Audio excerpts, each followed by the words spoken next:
What's up everyone, welcome back to another video. In today's video I'm going to show you guys how to auto sell on Trojan Solana bot. Now to do this, the process is really simple, quick and easy. Just follow the steps I'll show you guys in this video. And if you guys don't have Trojan Solana bot, I'll provide a link in description. You guys can go and access this bot from right there in order to avoid scam bots. Hit the start button and you'll be taken to this menu. Here click select sell and select the asset that you have. I have just bought this coin Hemi. I'll go and click on it, and once you click on it, we'll go and swipe down, and here you will see the sell option. Make sure to convert this from swap to limit in order to auto sell.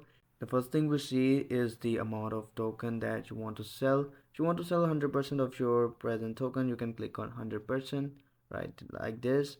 And the next thing is the slippage amount. I have set it to 15%. It totally depends upon your own preference.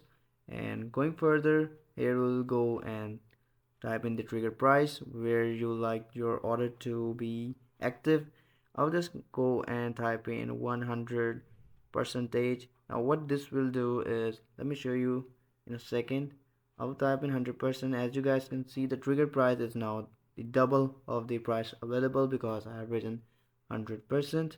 And now this is my trigger price, and we'll just go and now click on create order. Now our limit order is activated. Well, that's how you can go and auto sell on Trojan Solana board. If you like the video, hit the subscribe button. I'll see you guys in the next video. Take care. Bye bye.